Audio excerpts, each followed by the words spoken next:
രാത്രി ആയപ്പോൾ ഏട്ടനിട്ടൊരു പണി കൊടുത്തതാട്ടോ, മക്കളെ ബുക്കൊക്കെ ഒന്ന് പൊതിയാൻ വേണ്ടിയിട്ട്. എനിക്കാണെങ്കിൽ ബുക്ക് പൊതിയുക എന്ന് പറയണത് ഭയങ്കരമായിട്ടൊരു മടി പിടിച്ചൊരു പണിയാണ് ബുക്ക് പൊതിയണത്. ഞാനൊക്കെ സ്കൂൾ പഠിക്കുന്ന കാലത്ത് അച്ഛനാണ് ബുക്കും കാര്യങ്ങളൊക്കെ എനിക്ക് പൊതിഞ്ഞ് അതിന്മേൽ പേരും കാര്യങ്ങളൊക്കെ എഴുതി സെറ്റാക്കി തന്നത്. അതുകൊണ്ടായിരിക്കും എനിക്കൊരു ചെറിയൊരു മടി ബുക്കും കാര്യങ്ങളൊക്കെ പൊതിയാൻ. അപ്പോൾ എല്ലാ വർഷവും മക്കളെ ബുക്കും കാര്യങ്ങളൊക്കെ ഏട്ടനാണ് പൊതിഞ്ഞ് തരാറ്.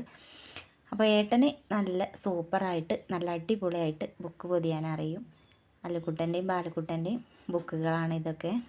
സ്കൂൾ തുറന്ന് ഒരാഴ്ച കഴിഞ്ഞിട്ടാണ് ബുക്കും കാര്യങ്ങളൊക്കെ വാങ്ങിയത്. ഒരാഴ്ച കഴിഞ്ഞിട്ടാണ് ബുക്കൊക്കെ എടുക്കുക എന്ന് പറഞ്ഞിട്ടുണ്ടായിരുന്നു. അങ്ങനെ എല്ലാ ബുക്കും ഏട്ടന് നല്ല ഉഷാറായിട്ട് പൊതിഞ്ഞ് തന്നിട്ടുണ്ട്. അപ്പോൾ എൻ്റെ പരിപാടി ഇനി എന്താണെന്ന് വെച്ചാൽ നഴ്സറി പൊട്ടിക്കുക, പേരും ക്ലാസ്സും വിഷയമൊക്കെ എഴുതുന്ന ഒരു പരിപാടിയാണ്. അപ്പോൾ ഇങ്ങനെ നഴ്സറിപ്പ് ഞാൻ ചെരിച്ചാണ് കേട്ടോ ഒട്ടിച്ച് വെച്ചത്. ഇതിൻ്റെ ഇടയിൽ ലച്ചുമോൾ വന്നിട്ട് അവളെ ബുക്ക് പൊതിയണം, നഴ്സറി പൊട്ടിക്കണം എന്നൊക്കെ പറഞ്ഞ് കച്ചറയൊക്കെ ഉണ്ടാക്കി. അങ്ങനെ അവളെ ബുക്കും കാര്യങ്ങളൊക്കെ പൊതിഞ്ഞു.